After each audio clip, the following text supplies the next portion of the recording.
ഭൂമിയിലെ അവസാന മനുഷ്യനും മരിച്ചുകഴിഞ്ഞാൽ മാത്രം പ്രവർത്തിക്കുന്ന ഒരു യന്ത്രത്തെക്കുറിച്ച് നിങ്ങൾ ചിന്തിച്ചിട്ടുണ്ടോ? ശീതയുദ്ധകാലത്ത് ലോകം ശ്വാസമടക്കി പിടിച്ചു നിന്നത് ആയുധങ്ങളുടെ എണ്ണം കണ്ടായിരുന്നില്ല, മറിച്ച് നാളെ എന്നൊന്നുണ്ടാവില്ല എന്ന തിരിച്ചറിവിലായിരുന്നു. റഷ്യയിലെ ചുവന്ന മുറികളിൽ സോവിയറ്റ് ഭരണാധികാരികളുടെ ഉറക്കം കെടുത്തിയ ഒരു ആശങ്കയുണ്ടായിരുന്നു. അമേരിക്കയുടെ ഒരു മിന്നൽ പ്രഹരത്തിൽ റഷ്യ ചാരമായാൽ തിരിച്ചടിക്കാൻ പോലും ആരും അവശേഷിച്ചില്ലെങ്കിലോ? ആ ഭീതിയിൽ നിന്നാണ് ലോകം ഇന്നുവരെ കണ്ടിട്ടുള്ളതിൽ വെച്ച് ഏറ്റവും ഭീകരമായ യുദ്ധതന്ത്രങ്ങൾ പിറവിയെടുത്തത്. ഇതൊരു വെറും സൈനിക തന്ത്രമല്ല, റഷ്യൻ മണ്ണിൽ തൊട്ടാൽ ലോകഭൂപടം തന്നെ മായ്ച്ചു കളയുമെന്ന റഷ്യയുടെ അന്തിമ മുന്നറിയിപ്പാണ്. സോവിയറ്റ് യൂണിയനെ സംബന്ധിച്ച് ഇതൊരു പേടിയല്ല, മറിച്ച് തങ്ങളെ തകർക്കാൻ വരുന്ന ഏതൊരു ശക്തിയെയും നരകത്തിന്റെ പടിവാതിൽ വരെ പിന്തുടർന്ന് നശിപ്പിക്കാനുള്ള അചഞ്ചലമായ നിശ്ചയദാർഢ്യമായിരുന്നു. ആണവയുദ്ധത്തിന്റെ കണക്ക് പുസ്തകത്തിൽ ആരുടെ കയ്യിൽ എത്ര മിസൈലുകളുണ്ടെന്നതല്ല റഷ്യ തെളിയിച്ചത്, മറിച്ച് ആക്രമിക്കാൻ വരുന്നവന്റെ ചിന്താഗതിയെ തന്നെ തകർക്കുന്ന പ്രത്യാക്രമണശേഷിയാണ്. ചിന്തിച്ചു നോക്കുക, ശത്രുവിന്റെ മിന്നൽ പ്രഹരത്തിൽ റഷ്യയുടെ രാഷ്ട്രീയ ശിലാകേന്ദ്രങ്ങൾ നിശ്ചലമായാലും ഉത്തരവിടാനൊരു ജനറൽ പോലും ബാക്കിയില്ലെങ്കിലും റഷ്യ പരാജയപ്പെടില്ല. കാരണം അവിടെയാണ് ശവക്കല്ലറയ്ക്കുള്ളിൽ നിന്നും ശത്രുവിനെ വേട്ടയാടാൻ ഉയർത്തെഴുന്നേൽക്കുന്ന ഡെഡ് ഹാൻഡ് എന്ന വിസ്മയം പ്രവർത്തിച്ചു തുടങ്ങുന്നത്. തിരിച്ചടിയുണ്ടാകില്ലെന്ന വ്യാമോഹത്തിൽ റഷ്യൻ മണ്ണിലേക്ക് വിരൽ ചൂണ്ടുന്ന ഏതൊരു ശത്രുവിനും ഇതൊരു മരണക്കെണിയാണ്. നേതൃത്വമില്ലാതായാൽ രാജ്യം മുട്ടുമടക്കുമെന്ന് കരുതിയവർക്കു മുന്നിൽ മനുഷ്യന്റെ സ്പർശനമില്ലാതെ തന്നെ സ്വയം യുദ്ധം നയിക്കുന്ന ഈ സംവിധാനം റഷ്യയുടെ കരുത്തിന്റെ അടയാളമാണ്. ശത്രു വിജയമാഘോഷിക്കുന്ന ആ നിമിഷം തന്നെ ഭൂമിക്കടിയിലെ രഹസ്യ അറകളിൽ നിന്നും ആയിരക്കണക്കിനു മിസൈലുകൾ ആകാശത്തേക്ക് ഇരച്ചുകയറും. ഭരണാധികാരികൾ മരിച്ചാലും രാജ്യം കത്തിയമർന്നാലും തന്നെ തൊട്ടവനെ ചാരമാക്കാതെ റഷ്യ അടങ്ങില്ല എന്നതിന്റെ വിട്ടുവീഴ്ചയില്ലാത്ത പ്രഖ്യാപനമാണ് ഈ റിവെഞ്ച് ഫ്രം ദ ഗ്രേവ്. ശീതയുദ്ധത്തിന്റെ ആ വിറയ്ക്കുന്ന നിമിഷങ്ങളിൽ സോവിയറ്റ് യൂണിയൻ ലോകത്തിനു മുന്നിൽ തുറന്നുവച്ച ഏറ്റവും വലിയ നിഗൂഢതയായിരുന്നു പെരിമീറ്റർ. പക്ഷേ പാശ്ചാത്യ ലോകം ഇതിനെ വിശേഷിപ്പിച്ചത് മറ്റൊരു നട്ടെല്ലിൽ തണുപ്പു പടർത്തുന്ന പേരിലാണ്: ഡെഡ് ഹാൻഡ്. ലോകം അവസാനിക്കാൻ പോകുന്നുവെന്ന് വിളംബരം ചെയ്യുന്ന, എപ്പോഴും ഉണർന്നിരിക്കുന്ന ഒരു രക്തദാഹിയായ AI സിസ്റ്റമാണിതെന്നാണ് പലരും കരുതിയിരുന്നത്. എന്നാൽ യാഥാർത്ഥ്യം അതൊന്നുമല്ല. അതൊരു വെറും കമ്പ്യൂട്ടർ ബ്രെയിനല്ല, മറിച്ച് റഷ്യൻ മണ്ണിൽ ഉറങ്ങിക്കിടക്കുന്ന ഭീകരമായ ഒരു ഡൂംസ്ഡേ മെഷീനാണ്. സാധാരണ സമയങ്ങളിൽ ഈ സംവിധാനം തികച്ചും നിശബ്ദമായിരിക്കും, ഒരു ഉറങ്ങുന്ന സിംഹത്തെപ്പോലെ. ഇതിനെ പ്രവർത്തിപ്പിക്കാൻ റഷ്യൻ ഹൈക്കമാൻഡിനെ കൃത്യമായ ബോധ്യം വേണം: രാജ്യം ഒരു മഹാവിപത്തിന്റെ വക്കിലാണെന്ന്. അവർക്കുറപ്പുവന്നാൽ മാത്രമേ ഈ സംവിധാനം സജീവമാകൂ. ഒരു കമ്പ്യൂട്ടർ പിഴവോ അല്ലെങ്കിൽ വെറുമൊരു തെറ്റായ അലാറമോ കണ്ട് ലോകത്തെ മൂന്നാം ലോക മഹായുദ്ധത്തിലേക്ക് തള്ളിയിടാതിരിക്കാനുള്ള റഷ്യയുടെ അവസാനത്തെ സുരക്ഷാ കവചമാണിത്. ഒരിക്കൽ ഈ സിസ്റ്റം സജീവമായി കഴിഞ്ഞാൽ പിന്നെ തിരിഞ്ഞുനോട്ടമില്ല. സോവിയറ്റ് നേതൃത്വം മൊത്തത്തിൽ ഇല്ലാതായാലും ആരും കൽപ്പന നൽകാനില്ലെങ്കിലും ഈ കൈകൾ ഉണരും. ശത്രുവിന്റെ ആണവ മിസൈലുകൾ റഷ്യൻ മണ്ണിൽ പതിച്ചുവെന്ന് റഡാറുകളും സെൻസറുകളും സ്ഥിരീകരിച്ചാൽ മനുഷ്യന്റെ ഒരു സ്പർശനമില്ലാതെ തന്നെ ആകാശത്തേക്ക് അഗ്നിതുപ്പുന്ന മിസൈലുകൾ കുതിച്ചുയരും. അക്ഷരാർത്ഥത്തിൽ റഷ്യയുടെ ഹൃദയമിടിപ്പ് നിലച്ചാൽ ലോകത്തിന്റെ ശ്വാസം നിർത്താൻ കാത്തിരിക്കുന്ന ഒരു അദൃശ്യ ശക്തിയാണിത്. ഡെഡ് ഹാൻഡ് സജീവമായാൽ അത് റഷ്യയെ കേൾക്കാൻ തുടങ്ങും. അതായത് രാജ്യത്തുടനീളം വ്യാപിച്ചു കിടക്കുന്ന ഒരു വൻ നെറ്റ്വർക്ക് പ്രവർത്തനമാരംഭിക്കും.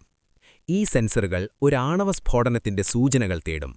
അതിശക്തമായ പ്രകാശമിന്നലുകൾ, ഉപരിതല വികിരണത്തിൽ പെട്ടെന്നുള്ള വർധനവ്, ഭൂകമ്പത്തോട് സാമ്യമുള്ള ശക്തമായ ഷോക്ക് വേവുകൾ, അന്തരീക്ഷ സമ്മർദ്ദത്തിൽ സംഭവിക്കുന്ന അസാധാരണ മാറ്റങ്ങൾ — ഇതെല്ലാം ഒരു ന്യൂക്ലിയർ ആക്രമണത്തിന്റെ ഫിംഗർ പ്രിന്റുകളാണ്. സാധാരണ ഒരു ബോംബിംഗ് ആക്രമണത്തിൽ നിന്ന് വ്യത്യസ്തമായി ആണവസ്ഫോടനത്തിനുണ്ടാകുന്ന വികിരണവും പ്രഷർ മാറ്റവും പ്രകാശമിന്നലും ഒരുമിച്ചു വരുമ്പോൾ അത് നിഷേധിക്കാൻ കഴിയാത്ത തെളിവുകളാണ്.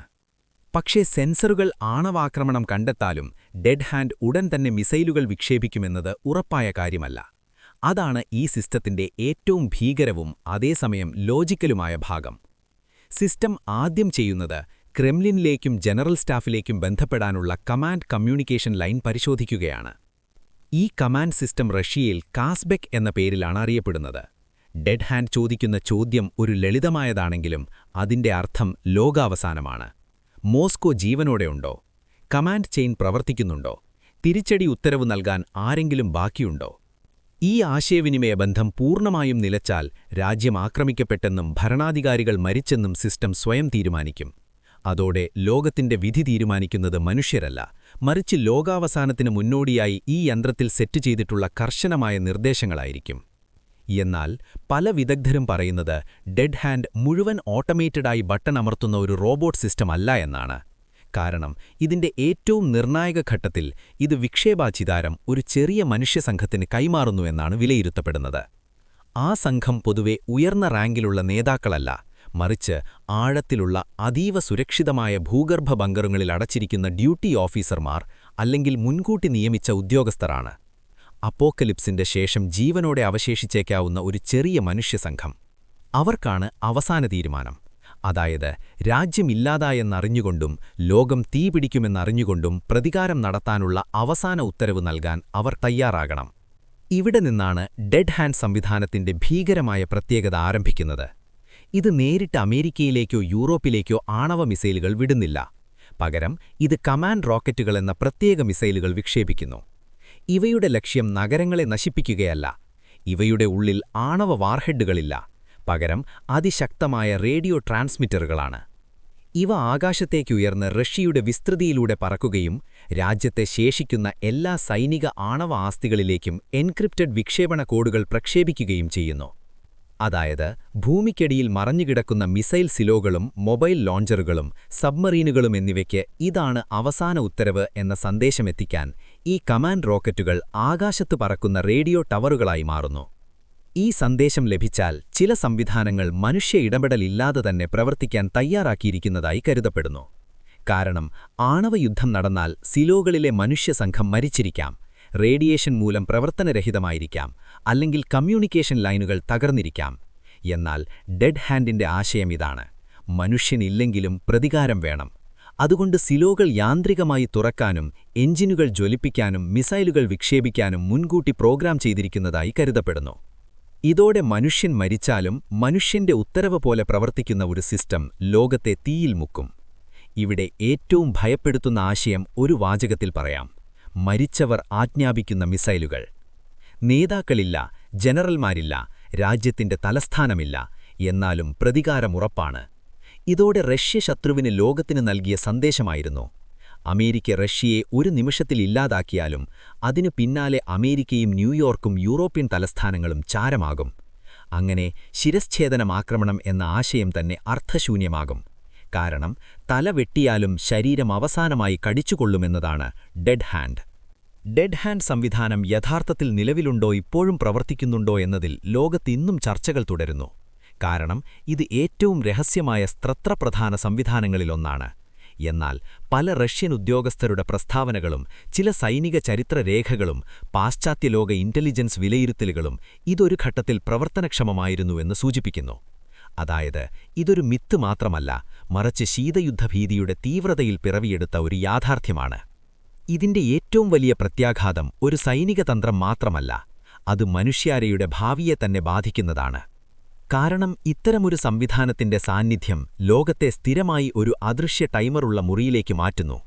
ഒരു തെറ്റായ അലാറം, ഒരു സാങ്കേതിക തകരാറ്, ഒരു തെറ്റായ സിഗ്നൽ അല്ലെങ്കിൽ ഒരു സൈബർ ആക്രമണം, ഇവയിൽ ഏതെങ്കിലും ഒരു നിമിഷത്തിൽ തെറ്റായ നിർണയമുണ്ടാക്കിയാൽ പ്രതികാരം സ്വയം പ്രവർത്തിക്കുന്ന ഒരു പ്രോട്ടോക്കോൾ മനുഷ്യന്റെ നിയന്ത്രണം മറികടക്കാം. അതായത് മാഡ് എന്നത് പരസ്പരം ഭയന്ന് പിന്മാറുന്ന ഒരു തന്ത്രമല്ല, മറിച്ച് സിസ്റ്റങ്ങളുടെ തെറ്റുകളിൽ ആശ്രയിച്ചുള്ള ഒരു അസ്ഥിര സമാധാനമാണ്. ഡെഡ് ഹാൻഡ് എന്ന ആശയം നമ്മെ ഒരു വലിയ ചോദ്യത്തിലേക്ക് എത്തിക്കുന്നു. സുരക്ഷ ഉറപ്പാക്കാൻ ലോകാവസാനം ഉറപ്പാക്കുന്ന സംവിധാനം നിർമ്മിക്കുന്നത് യുക്തിയാണോ? സോവിയറ്റുകാർക്ക് അതൊരു തന്ത്രപ്രധാനമായ നിർബന്ധമായിരിക്കാം. എന്നാൽ മനുഷ്യരാശിയുടെ കാഴ്ചപ്പാടിൽ അതൊരു ഭീകരമായ വൈരുദ്ധ്യമാണ്. സമാധാനം ഉറപ്പാക്കാൻ ലോകം അവസാനിപ്പിക്കാൻ തയ്യാറാകേണ്ടി വരുന്നു. ജീവിക്കാൻ, നശിപ്പിക്കാൻ തയ്യാറാകണം. ഇതാണ് ആണവ കാലഘട്ടത്തിന്റെ ഏറ്റവും കറുത്ത പരിഹാസം. അതുകൊണ്ട് ഡെഡ് ഹാൻഡ് ഒരു യന്ത്രമല്ല, അത് ശീതയുദ്ധത്തിന്റെ മനോഭാവമാണ്. മനുഷ്യൻ ഭയത്തിൽ നിന്ന് നിർമ്മിച്ച ഒരു അവസാന ഉറപ്പ്. മോസ്കോ കത്തിയാലും പ്രതികാരം നിലനിൽക്കുമെന്ന ഭീഷണി. പക്ഷേ അതോടൊപ്പം ലോകമെന്നും ഓർക്കേണ്ട ഒരു മുന്നറിയിപ്പുമാണ്: നാം ഒരിക്കൽ നിർമ്മിച്ചാൽ പിന്നെ നിയന്ത്രിക്കാൻ കഴിയാത്ത ആയുധങ്ങളാണ് യഥാർത്ഥ ഭീഷണി. ശീതയുദ്ധം അവസാനിച്ചു എന്ന് ലോകം കരുതിയാലും ഭൂമിക്കടിയിൽ ഇപ്പോഴും ഉറങ്ങിക്കിടക്കുന്ന ചില സംവിധാനങ്ങൾ മനുഷ്യരാശിയുടെ വിധിയെ ഒരു ബട്ടൺ ദൂരത്തിൽ നിലനിർത്തുന്നു.